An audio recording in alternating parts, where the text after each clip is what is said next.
నిజంగా సంతోషించదగ్గ విషయం అని నేను అనుకుంటూ ఉన్నాను. ఒక మరణదినం, ఒక ఇచ్చిన దినం కంటే ఒక మరణదినం మేలని దేవుడు అన్నాడు.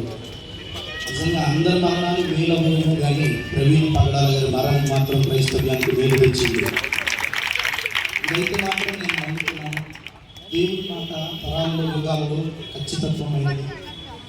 ప్రవీణ్ గారి మరణాన్ని వారి కుటుంబం ఎంత చింతిస్తుందో క్రైస్తవ ప్రపంచం అంతకంటే ఎక్కువగానే చింతించిందని చెప్పాలి. అందులో నేను ఒకరిని. అన్న చనిపోయాడని తెలిసిన తర్వాత 14 రోజులు నుంచి 2 వారాలు తినలేక, తాగలేక, ఉండలేక చాలా బాధపడుతూ ఆ బాధని మిగతా వాళ్ళతో వ్యక్తపరుచుకుంటూ ఆయన మరణం అయిన తర్వాత హాస్పిటల్ దగ్గర నుంచి వరేలు వరకు కూడా నా ప్రయాణాన్ని కొనసాగించి చాలా బాధపడి ఒక నిర్ణయం తీసుకున్నాను. మా అన్నలతో పంచుకున్నాను. ఇప్పుడు మీకు తెలియజేస్తాను. చివరి దేవుని యొక్క సంకల్పం మేరకు ప్రవీణ్ పగడాల గారు మరణించారన్నది వాస్తవం. మనం నమ్మలేదండి. ఎందుకంటే ఒక యాకోబు గారు కత్తితో పొడవబడ్డారు, ఒక స్టెఫన్ గారు రాళ్ళతో కొట్టబడ్డారు. ఇదంతా దేవుని చెప్పుకునే. అలాగే ప్రవీణ్ పగడాల గారు యాక్సిడెంట్లో చనిపోయారన్నది కొంతవరకు మరి మనం అనుకున్నది. అయితే నేను ఒక మాట అడుగుతాను, తప్పుగా అనుకోబోతుంది అందరూ కూడా. నిజంగా ఇది యాక్సిడెంట్ అని నమ్మని అన్నారు. ఎంతమంది అందరూ చేయటం ఇక్కడ గట్టిగా చెప్పకూడదు. ఇది కేవలం విశాఖపట్నంలో వినబడుతున్న చప్పుడు మాత్రమే, కానీ 2 తెలుగు రాష్ట్రాల్లో వినబడుతున్న గొప్ప చప్పుడు ఏంటంటే ప్రవీణ్ పగడాల మరణమయ్యారంతే, కానీ యాక్సిడెంట్గా మాత్రము చనిపోలేదు అన్నది మా అందరికీ తెలిసిన మనసులో నిజం. మీరు బయట పెట్టడం సంతోషం. ఇకపోతే ప్రవీణ్ పగడాల గారి యొక్క వారి యొక్క కుటుంబానికి ఖచ్చితంగా దేవుడు ఆదరణ ఇవ్వాలనుకున్నా. వారి కేసుగా పగడాల గారు మనసు దేవుడు నమ్మకపరచాలి. వారి బిడ్డల్ని దేవుడిని కాపాడాలి. వారు ఎందరినో దత్తత తీసుకొని పెంచుకున్న మనసున్న మహారాజు ప్రవీణ్ పగడాల గారు. అది చెప్తున్నాను ఈరోజు. నా రాజు అన్నది కదండి. నా రాజు అన్నప్పుడు ఆ మాట నేను చాలా విన్నాను. ఎందుకంత మాట ఉన్నాడంటే నా రాజు మై కింగ్ అన్నాడు. నిజంగా ఒక మాట చెప్తాను. ఆ మాటే నేను నిజం చెప్తాను. ఇప్పటి వరకు కూడా నేను చూసిన 2 తెలుగు రాష్ట్రాల్లో ఏ మిలినియర్, ఏ క్రైస్తవులు కానీ, లేకపోతే ఇతరత్రులు కానీ, ఒక మత బోధకులు కానీ, లేకపోతే ఒక రాజకీయ నాయకుడు కానీ చనిపోయినప్పుడు అంత జనం రాలేదు. రాజులాగే వెళ్ళాడు. నా రాజు అన్నాడు. రాజులాగే తీసుకెళ్ళాడు దేవుడు. రాజులాగే వెళ్ళాడు. ఎంతమంది సందులో నేను అంటుంది 1,00,000 మంది కదులుతూ ఉంటే ఒక వీరుడిని ఎక్కడికి తీసుకెళ్తారు? ఒక వీరుడుగా ఒక వీరుడు చనిపోతే వీరమరణం అంటారు కదా. వీరమరణం అయినా చాలా తక్కువ అనుకుంటారు. అంతకంటే ఎక్కువ ఆత్మీయ వీరమరణం పొందిన ప్రవీణ్ పగడాల గారు. ఎంతమంది వచ్చి తెలుసు? నాకు తెలుసు. నేను వెళ్ళి అనుకున్నాను. ఆ తర్వాత నా మనసంతా ఆనందాన్ని ఇచ్చింది. నా రాజు అన్నాడు. నిజంగా రాజే.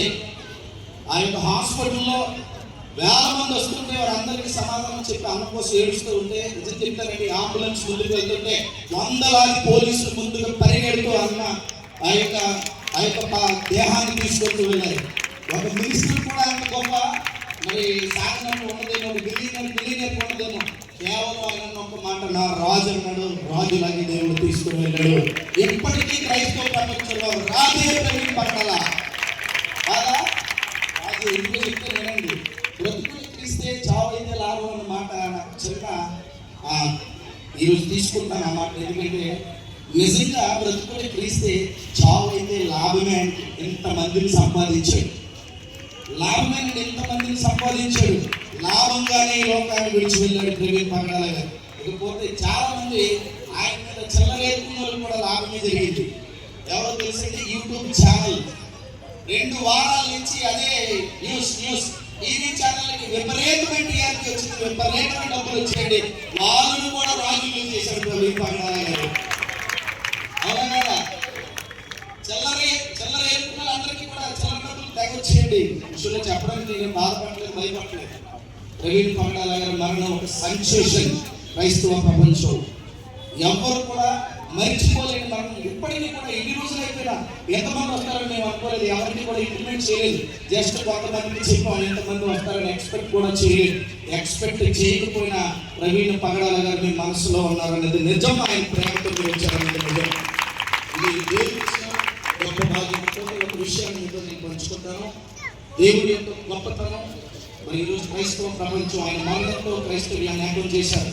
తిరిగి తదుపరి ఇదే ఐక్యత ప్రపంచవ్యాప్తంగా ఉన్న క్రైస్తవ్యంలో ప్రవీణ్ పగడాల గారి మరణంతో ఈ యొక్క ఐక్యత స్థిరంగా ప్రభు అక్కడ వరకు ఉండును గాక.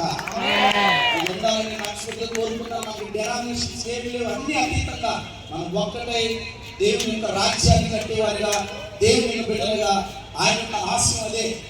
ఆ రాజు ఎందుకంటే ఆయన ఆశయం అదే. మనం అందరూ కలిసికట్టుగా ముందుకు వెళ్ళాలని నేను కోరుకుంటూ ఒక విషయాన్ని చెప్తాను. ప్రవీణ్ పగడాల గారి మరణం తదనంతరం వైజాగ్లో ఒక బ్యానర్ పెట్టామండి.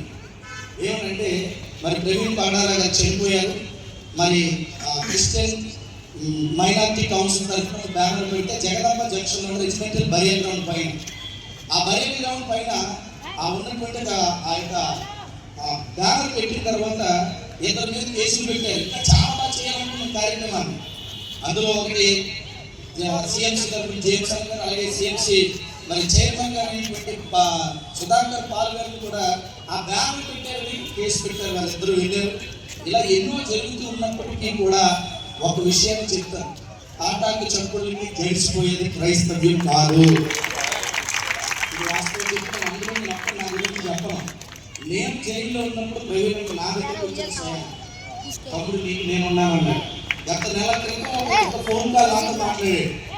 నాతో ఉన్న అనుభవం చెప్తాను చిన్న విషయాన్ని.